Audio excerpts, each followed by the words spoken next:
विचारचंद्रोदय. विचारचंद्रोदय ग्रंथामध्ये पहिली कला आणि या प्रथम कलेमध्ये 30वा प्रश्न चालू आहे. तर प्रश्न आहे, वरील 3 गोष्टींच्या विचारांचा कोणत्या प्रकारे उपयोग होतो. बरोबर. तर 3 गोष्टी सांगितल्या होत्या की कोणत्या कोणत्या गोष्टीचा विचार करावा, विचाराचा विषय काय असावा, असा प्रश्न केला होता मागे 26वा. उत्तर दिलं होतं 3 गोष्टीचा विचार. कोण कोण? मी कोण आहे, ब्रह्म कोण आहे आणि प्रपंच काय आहे. झालं.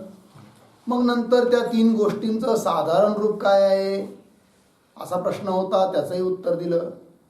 तर त्यात 2 चेतन आहे आणि 1 जड आहे. मी आणि ब्रह्म हे काय आहे? चेतन. आणि प्रपंच काय आहे? जड आहे. त्यात चैतन्य म्हणजे काय हेही सांगितलं, जड म्हणजे काय याचाही विचार झाला. तर एकंदरीत 3 गोष्टींचा विचार करायचा आहे. अर्थात विचाराचा विषय 3 गोष्टी आहेत. कोण कोण? मी कोण आहे, ब्रह्म कोण आहे आणि हे प्रपंच काय आहे. तर म्हणे समजा या 3 गोष्टींचा विचार केला तर त्यांच्या विचाराचा काय उपयोग होईल, कोणत्या प्रकारे उपयोग होईल असा हा प्रश्न आहे. म्हणजे विचाराचा उपयोग काय. समजा मीचा विचार केला तर त्याचं प्रयोजन काय, काय उपयोग. ब्रह्म काय आहे याचा विचार केला तर काय, प्रपंचाचा विचार केला तर त्यातून काय सिद्ध होणार, असा हा प्रश्न आहे. तर उत्तर दिल्या जात आहे. उत्तरामध्ये पहिलं पहा. पहिलं उत्तर, तत्त्वमसी या महावाक्यात असलेले. सापडलं. तर तत्त्वमसी एक वाक्य आहे, याला महावाक्य असं म्हणतात. 4 वेदाचे 4 महावाक्य आहे. कोणत्या वेदाचं कोणतं महावाक्य पुढे येणार आहे, पण त्या 4 वाक्यातील एक महावाक्य आहे तत्त्वमसी. एक अवांतर वाक्य असतं, एक महावाक्य असतं.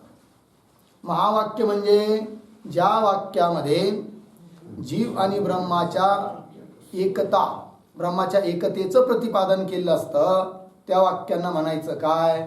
महावाक्य. आणि केवळ ब्रह्माचं स्वरूप किंवा जीवाचं स्वरूप ज्या वाक्यात सांगितलेलं आहे त्या वाक्यांना म्हणायचं काय? अवांतर वाक्य. तर तत्त्वमसी या वाक्यामध्ये जीव आणि ब्रह्माचा अभेद कथन केला आहे आणि म्हणून हे काय आहे? महावाक्य.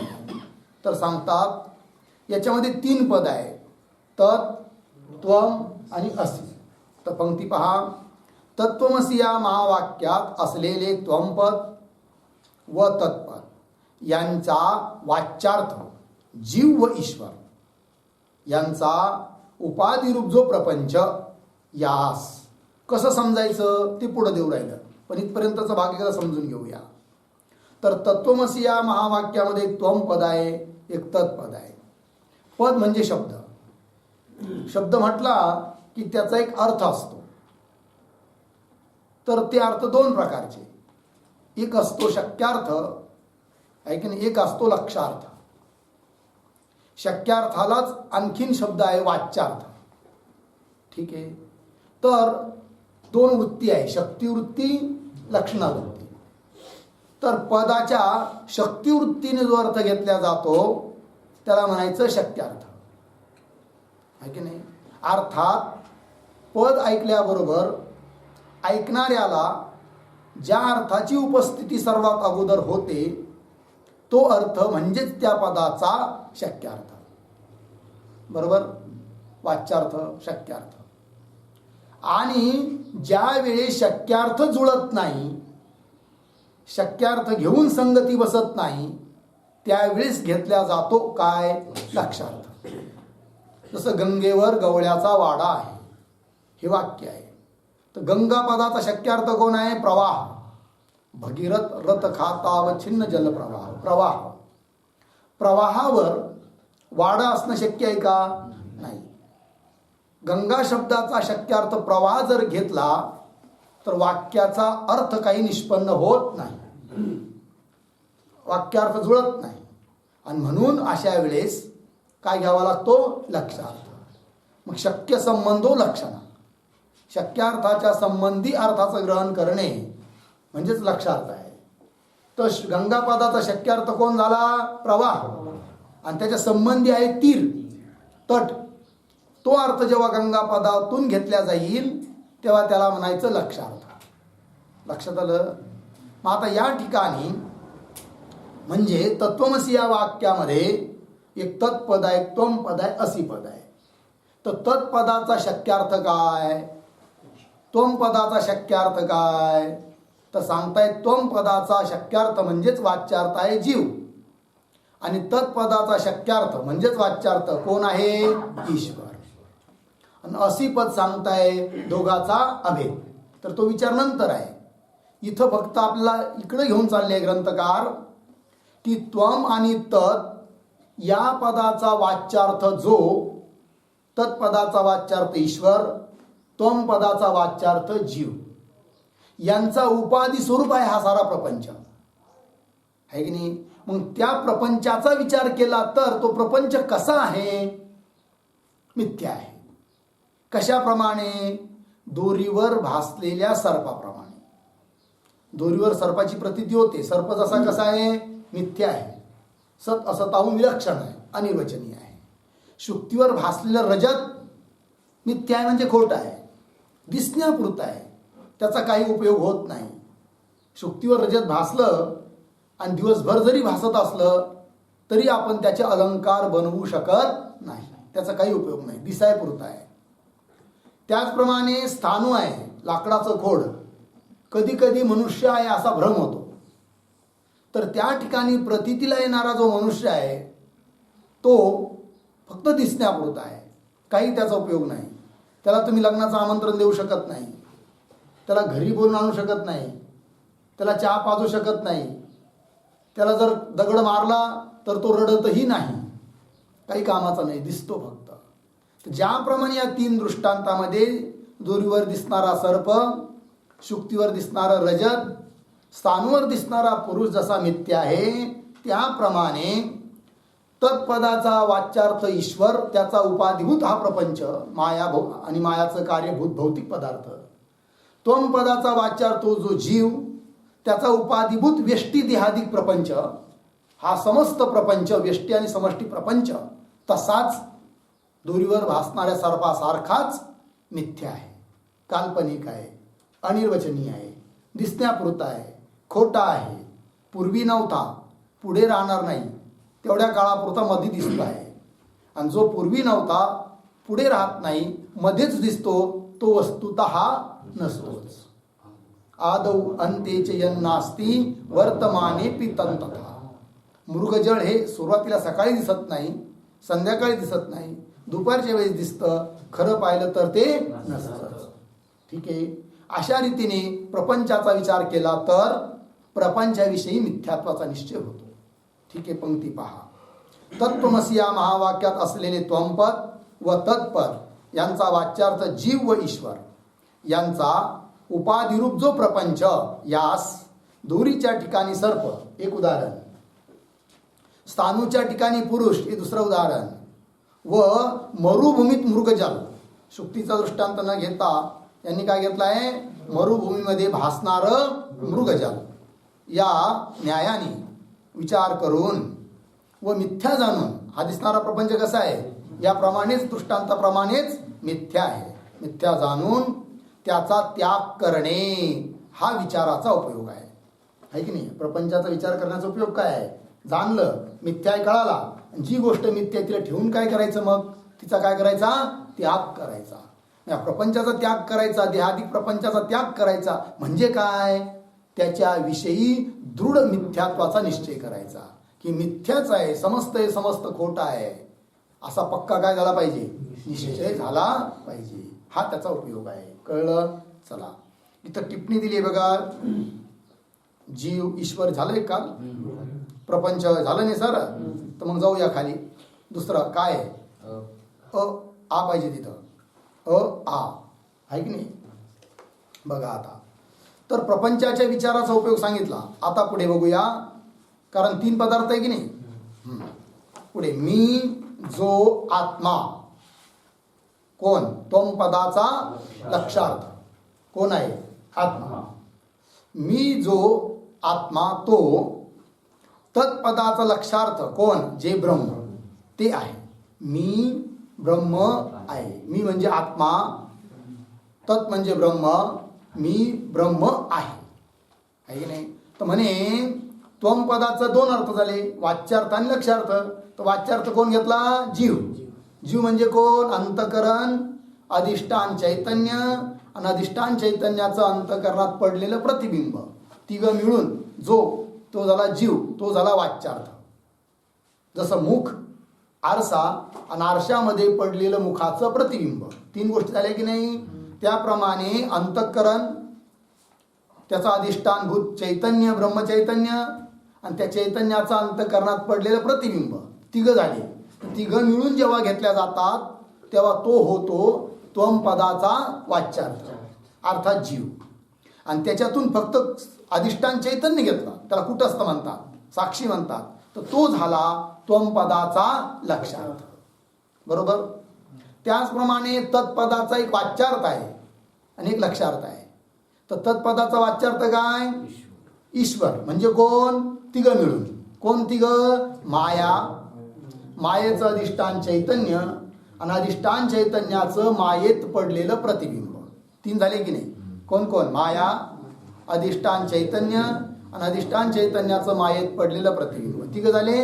तर तिघं मिळून जेव्हा घेतला जातो तेव्हा तो झाला तत्पदाचा वाच्यार्थ, अर्थात ईश्वर. आणि त्या तिघांपैकी मायात पडलेल्या प्रतिबिंबाचा त्याग करून केवळ मायेचं अधिष्ठानभूत चैतन्य जेव्हा घेतल्या जातं तत्पदाने, तेव्हा तो झाला तत्पदाचा लक्षार्थ.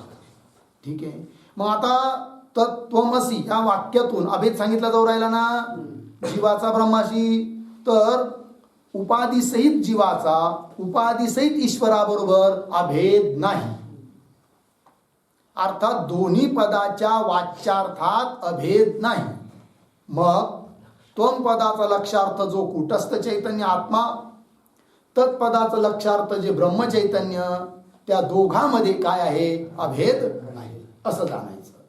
हा उपयोग, याच्यासाठी उपयोग झाला कशाचा? मी कोण आहे याचा विचार करण्याचा, आणि ब्रह्म कोण आहे याचा विचार जर केला तर याच्यासाठी याचा काय होतो? उपयोग होतो. अभेद बोध होण्याकरिता उपयोग होतो. ठीक आहे जी. पंक्ती पहा. मी म्हणजे कोण? आत्मा, जो की त्वम पदाचा लक्षार्थ आहे. आत्मा तो जे ब्रह्म म्हणजे कोण? तत्पदाचा लक्षार्थ जे ब्रह्म ते आहे. याप्रमाणे ब्रह्मैक्याचा विचार करून म्हणजे ब्रह्म आणि आत्मा दोन्ही एकच आहे असा विचार करून काय? यथार्थ जाणावे, वास्तविक यथार्थ रूपाने जाणून घेतलं पाहिजे. अहम ब्रह्मास्मि. हा मी कोण आहे आणि ब्रह्म कोण आहे या गोष्टीच्या विचाराचा उपयोग म्हणजे फल आहे. तर मी कोण आहे आणि ब्रह्म कोण आहे याचा विचार केल्याचा शोध घेतला तर अभेद बोध होण्याकरिता या दोन्हीच्या विचाराचा काय आहे? उपयोग आहे. ठीक आहे जी. आणि प्रपंचाचा विचार केला, कारण विचाराचे विषय 3 सांगितले होते. प्रपंचाचा विचार केला तर त्याचा उपयोग काय सांगितला? की प्रपंच हा मिथ्या आहे असा निश्चय होऊन त्याचा त्याग करता येतो. त्यागाकरिता त्याचा उपयोग होतो. म्हणून विचाराचे विषय कोण कोण? 3. कोण कोण? मी कोण आहे, ब्रह्म कोण आहे आणि प्रपंच काय आहे. कळलं? चला पुढे. आता पुढे जाऊया. प्रश्न नंबर 31.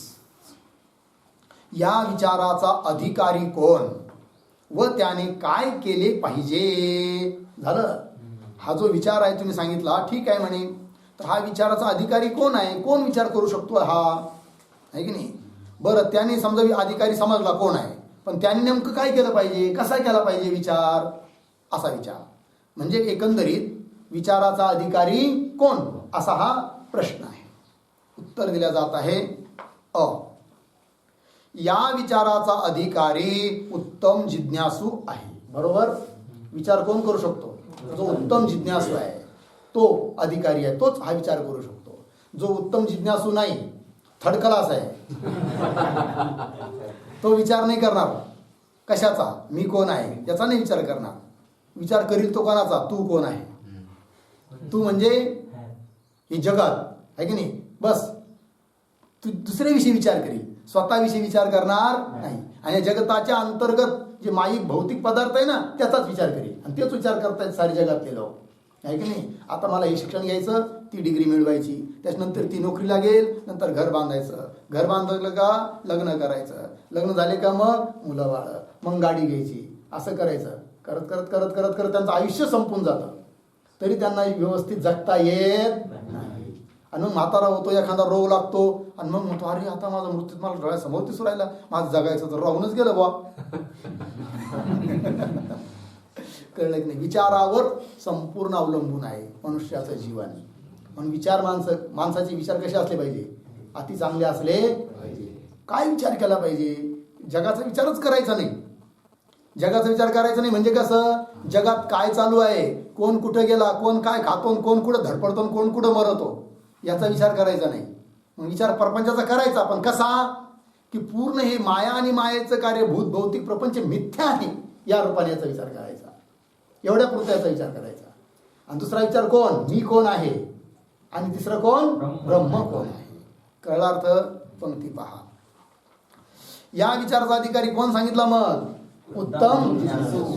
आणि उत्तम जिज्ञासू म्हणजे उत्तम नावाचा जिज्ञासू का, नाही नाही. उत्तम जिज्ञासू म्हणजे काय याचा अर्थ दिलाय खाली 1 नंबर टिप्पणीमध्ये, श्रेष्ठ जिज्ञासू. कळलं की नाही. बघा 1 नंबर टिप्पणी, विवेक वैराग्य समाधी षटक मुमुक्षुत्व या साधन चतुष्टया सहित असणारा जो, त्याला म्हणायचं काय, उत्तम जिज्ञासू. ज्याच्या ठिकाणी काय आहे, विवेक आहे, आत्मा काय अनात्मा काय हे जाणण्याची ज्याला तळमळ आहे, वैराग्य आहे. कळलं की नाही. य लोकापासून परलोकापर्यंत असणारे जितने बी अनुकूल विषय भोग, या सर्वांच्या त्यागाची ज्याला इच्छा आहे, वैराग्य आहे. पुन्हा समाधी षटक, शम दम श्रद्धा परम बताय की नाही, सांगितलंय की नाही. ते सर्वच्या सर्व इंद्रियांचा निग्रह, मनाचा निग्रह, श्रद्धा, हे सर्व उपरती आदी हे काय आहे, समाधी षटक. आणि पुन्हा मोक्षत्व म्हणजे मोक्षाची इच्छा असणं, हे सर्व ज्याच्या ठिकाणी आहे तो काय झाला, उत्तम जिज्ञासू. विवेक वैराग्य समाधी षटक मोक्षत्व या साधन चतुष्टय सहित असणारा आहे की नाही. पुढे ब्रह्मविद गुरु व वेदांत शास्त्र यावर विश्वास ठेवणारा आणखीन कसा होतो, उत्तम जिज्ञासू. तर आणखीन त्याचं लक्षण, हे तर 4 साधनं असलेच पाहिजे. कोण कोण, विवेक वैराग्य समाधी षटक मोक्षत्व, हे तर असलेच पाहिजे. आणखीन काय, विश्वास, त्याचा अत्यंत विश्वास असला पाहिजे. कुणावर, ब्रह्मविद गुरु आहे की नाही. ब्रह्मनिष्ठ असे जे गुरु, त्यांच्यावर विश्वास असला पाहिजे. व वेदांत शास्त्र, वेदांत शास्त्रावर देखील काय असला पाहिजे, विश्वास. वेदांत शास्त्र सांगताय ना तेच खरं आहे, जगत मिथ्या, हा मिथ्या. कळलं. याप्रमाणे तर ब्रह्मविद, तिथं अर्ध विराम दिलाय, त्याची काही गरज नाही. ब्रह्मविद गुरु, आता ब्रह्मनिष्ठ गुरु व वेदांत शास्त्र यावर विश्वास ठेवणारा तो उत्तम जिज्ञासू. बरोबर. आणि आणखीन काय, आणि कुतर्क न करणारा, आणखीन जोडलं त्याच्यात, कुतर्क करणारा नसला पाहिजे. 2 आहे, एक आहे तर्क किंवा सुतर्क ज्याला आपण म्हणू शकतो, दुसरा आहे कुतर्क. सुतर्क काय आहे आणि कुतर्क काय आहे, तर श्रुती वेद उपनिषद ज्या अर्थाचं प्रतिपादन करतात त्याच्या अनुसार युक्ती शोधणं, याला म्हणायचं सुतर्क. श्रुती अनुसार, श्रुतीला विरोध येणार नाही असं. आणि श्रुतीला विरोध येत असेल, श्रुती सांगते एक आणि हा तर्क युक्ती लावतो दुसरीकडं, याला म्हणायचं काय, कुतर्क. म्हणून म्हटलंय तर्क्यताम मा कुतर्क्यताम, मनुष्याने तर्क करावे, कुतर्क करू नये. लागले की नाही. कुतर्कापासून व्यवहारात सुद्धा काही सिद्ध होत नाही. लागला अर्थ. हा बघा मग, कुतर्क न करणारा झालं एवढं. पुढे ब्रह्मज्ञानाविषयी ज्याला तीव्र इच्छा आहे, आणखीन पुन्हा कसा की ब्रह्मज्ञान मला प्राप्त झालंच पाहिजे या जन्मात, अशी ज्याला काय आहे, तीव्र तळमळ आहे, त्याला म्हणायचं काय, उत्तम जिज्ञासू. ब्रह्मज्ञानाविषयी ज्याला तीव्र इच्छा आहे अशा अधिकाऱ्याला जिज्ञासू म्हणतात. असा जो अधिकारी पुरुष त्यालाच म्हणायचं काय? जिज्ञासू अर्थात उत्तम जिज्ञासू. झालं हे. चला पुढे वर आहे की नाही. 31 नंबरच्या प्रश्नाचं उत्तर 2 भागात देता आहे ना, अ आणि आ मध्ये बघा आता. जो सद्गुरु कृपेने उपोद्घातादी प्रक्रियांचा विचार करून मीच स्वतः ब्रह्म आहे याप्रमाणे ब्रह्मात्मैक्याचे अप्रोक्ष ज्ञान संपादन करतो तोच अधिकारी होय. बरोबर आहे की नाही. जो सद्गुरु कृपेने सद्गुरूंची सेवा केली, नंतर सद्गुरूंची कृपा झाली आणि कृपा होऊन सद्गुरूंनी प्रक्रिया सांगितल्या. कोणत्या प्रक्रिया? उपोद्घातादी प्रक्रिया. प्रक्रिया म्हणजे काय बरं? 2 नंबर टिप्पणी दिली आहे. अद्वैताचा बोध करण्याच्या कोणत्याही प्रकारास प्रक्रिया म्हणतात. बरोबर. अद्वैत तत्वाचा बोध होण्याकरिता जी रीती सांगितल्या जाते, जी पद्धत सांगितल्या जाते, ती सर्व रीती प्रकार पद्धत त्याला काय म्हणायचं? प्रक्रिया. कळलं? हां. तर जो सद्गुरु कृपेने उपोद्घातादी प्रक्रियांचा विचार करून मीच स्वतः ब्रह्म आहे असं जाणतो. गुरुने सांगितलं तत्त्वमसी, तू ब्रह्म आहेस. मग तू ब्रह्म आहेस असं शिष्याला सांगितलं गुरुने. मग शिष्याने ऐकलं आणि ऐकून निश्चय केला काय? की मी ब्रह्म आहे. मी ब्रह्म आहे हा शिष्याचा निश्चय आणि तू ब्रह्म आहे हा गुरुचा उपदेश. तर गुरुच्या उपदेशानुसार शिष्य काय करतो? स्वतःविषयी निश्चय करतो की मी ब्रह्म आहे. तर स्वतः ब्रह्म आहे याप्रमाणे ब्रह्मात्मैक्याचे म्हणजे ब्रह्म आणि आत्मा दोन्ही एकच आहे, एकतेविषयी अप्रोक्ष ज्ञान संपादन करतो. आणि अपरोक्ष म्हणजे प्रत्यक्ष ज्ञान संपादन करतो. तोच काय म्हणावा? अधिकारी. तो आहे विचाराचा अधिकारी. लागला अर्थ? चला आता या कलेतला पुढचा प्रश्न, शेवटचा प्रश्न आहे 32 नंबरचा. त्या प्रक्रियांचे नावे सांगा. म्हणे का हो? तर सद्गुरूच्या कृपेने उपोद्घातादी प्रक्रियाचा जो विचार करतो असं तुम्ही वर बोललात, तर त्या उपोद्घातादी प्रक्रिया कोण कोण आहेत, किती आहेत सांगा. म्हणजे अशा प्रक्रिया तो अनंत आहेत. ठीक आहे ना, अद्वैत बोध करविण्याकरिता. परंतु मुमुक्षुला अत्यावश्यक ज्या प्रक्रिया आहेत त्या 15-16 प्रक्रिया की ज्या या विचार चंद्रोदय ग्रंथामध्ये सांगितलेल्या आहेत एका कलेमध्ये. तर एका कलेला एक नाव दिलं आहे त्या प्रक्रियेला घेऊन. तर अशा प्रक्रिया म्हणे किती आहेत हो? कोणकोणत्या आहेत? नावं सांगा. तर नाव सांगतायत उत्तर म्हणून, आहे की नाही. उत्तर उपोद्घात दिलाय की नाही? उपोद्घात. नंबर 2 इथं आ असं दिलंय. आपण त्याच्यावर नंबर बी देऊ शकतो, 1 2 3 4 असे. ठीक आहे ना. तर पहिली प्रक्रिया कोणती? उपोद्घात. पहिल्या कलेचं नाव आहे उपोद्घात प्रक्रिया. दुसरी कला तिचं नाव येणार आहे काय? प्रपंचाचा आरोप व अपवाद. हे दुसऱ्या कलेचं नाव आहे. ती एक प्रक्रिया आहे दुसरी. तिसरी आहे मी 3 देहाचा द्रष्टा आहे. ही तिसरी प्रक्रिया, तिसरी कला आहे की नाही. 3 देह सांगणार तिथं, स्थूल सूक्ष्म आणि कारण. आणि त्या 3 देहाचा मी द्रष्टा कसा आहे हे सांगणार. आणि दृश्यहून द्रष्टा कधी पण काय असतो? भिन्न असतो. म्हणून दृश्य जे देहादी पदार्थ त्याहून आत्मा हा भिन्न आहे हे सांगितलं जाणार आहे. पुढे चौथी प्रक्रिया मी पंचकोशातीत आहे. 5 कोशाहून मी काय आहे? अतीत आहे, वेगळा आहे. पंचदशीमध्ये आज 3रं प्रकरण चालू ना, त्यात काय सांगितलं आहे? पंचकोश विवेक आहे की नाही. इथं पण येणार आहे हा विषय. मी पंचकोशातीत आहे. पुन्हा 5वी कला मी 3 अवस्थांचा साक्षी आहे. जागृत, स्वप्न, सुषुप्ती. 3 अवस्थांचा मी काय आहे? साक्षी आहे. अवस्था काय आहे? साक्ष. साक्ष पदार्थाहून साक्षी हा भिन्न असतो. 6वी कला प्रपंचाचे मिथ्यात्व. प्रपंच मिथ्या कसा आहे हे सांगितलं जाणार आहे. 7वी कला ए म्हणून आत्म्याचे विशेषण काय काय आहेत हे सांगितलं जाणार आहे. 8वी कला सच्चिदानंद विशेष वर्णन. सत, चित आणि आनंद याचं विशेष रूपाने वर्णन करणार आहे. सत काय, चित काय, आनंद काय वगैरे. पुढे 9वी कला अवाच्य सिद्धांत वर्णन. पुन्हा आगे 10वी सामान्य चैतन्य व विशेष चैतन्य. सामान्य चैतन्य म्हणजे काय, विशेष चैतन्य म्हणजे काय याचा विचार. पुन्हा 11वी कला त्वम पद व तत्पदाचा वाच्यार्थ व लक्षार्थ आणि दोघांच्या लक्षार्थाची एकता हे सांगितलं जाणार आहे 11व्या कलेत.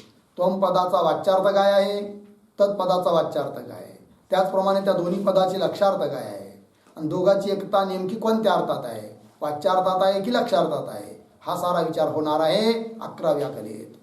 पुढे 12 ज्ञानाच्या कर्माची निवृत्ती. जो ज्ञानी पुरुष आहे त्याचं कर्म कसं निवृत्त होतं याचा विचार होईल.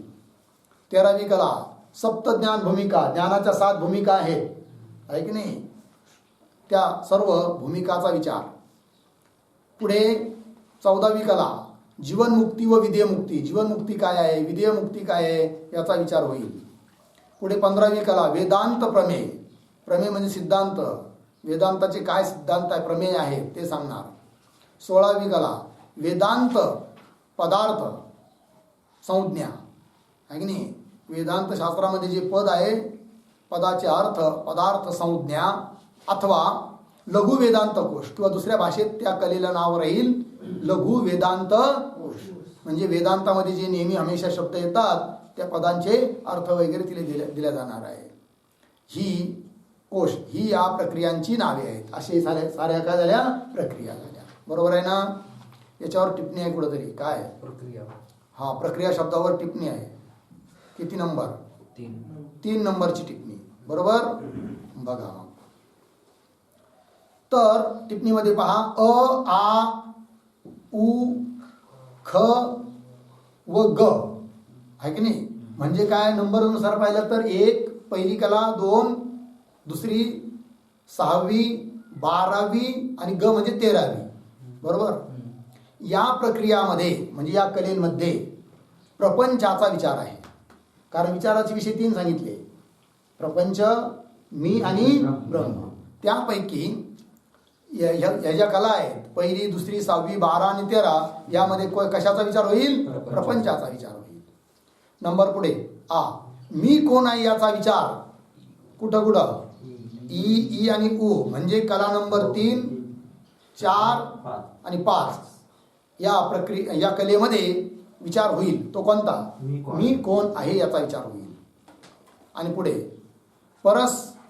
परमात्मा कोण आहे म्हणजे ब्रह्म कोण आहे याचा विचार होईल कुठं औ प्रक्रियेत. औ म्हणजे 10 नंबरची प्रक्रिया. तिथं विचार होणार आहे कशाचा परमात्मा म्हणजे ब्रह्म कोण आहे. बरोबर.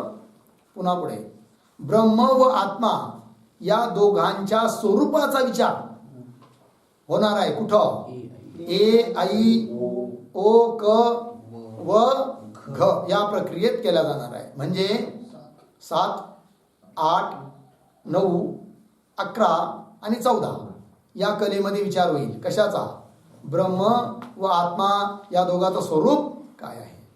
पुढे उ पाहता तिथं काय लिहिलंय काय आहे तिथं पंचदश नाही त्याला कट करून लिहा प्रपंच.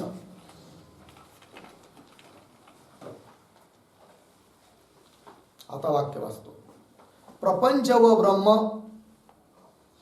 आत्म्याच्या स्वरूपाचा विचार म्हणजे प्रपंचाच्या स्वरूपाचा विचार आणि ब्रह्म आणि आत्मा यांच्या स्वरूपाचा विचार कुठं पंचदश प्रक्रियांच्या ठिकाणी केला आहे. पंचदश म्हणजे 15वी. ठीक आहे ना जी. 15व्या प्रक्रियेमध्ये त्याचा विचार केलेला आहे. आणि शेवटची 16वी प्रक्रिया त्यात लघु वेदांत कोश म्हणून दिली आहे. या सर्व प्रक्रियांचं तात्पर्य काय शेवटच्या ओळीत दिले जात आहे. सर्व प्रक्रियांचे तत्त्वम पदार्थाचे शोधन म्हणजे तत्पदाचा वाच्यार्थ काय तत्पदाचा लक्षार्थ काय त्वम पदाचा वाच्यार्थ काय त्वम पदाचा लक्षार्थ काय अभेद कोणत्या अर्थामध्ये आहे हे सर्व. ठीक आहे ना जी. तत्व त्वम पदार्थाचे शोधन व त्यांचे ऐक्य निश्चय हे प्रयोजन आहे. त्यांचं शोधन करणे आणि त्यांच्या ऐक्यतेचा निश्चय करणे हे हा काय आहे सर्व प्रक्रियांचा आशय आहे. सर्व प्रक्रियांचं तात्पर्य आहे प्रयोजन आहे. कळलं नाही काय जीव ब्रह्माची एकतेचं ज्ञान होणे हे प्रयोजन आहे. झालं जी. इति श्री विचार चंद्रोदय दर्शने अशा रीतीने विचार चंद्रोदय ग्रंथामध्ये उपोद्घात वर्णन नामिका उपोद्घात वर्णन हे आहे नावजीच, अशी ही प्रथम कला समाप्ता. पहिली कला या ठिकाणी समाप्त झाली. झालं जी. चला. ओम पूर्णमदः पूर्णमिदं पूर्णात् पूर्णमुदच्यते पूर्णस्य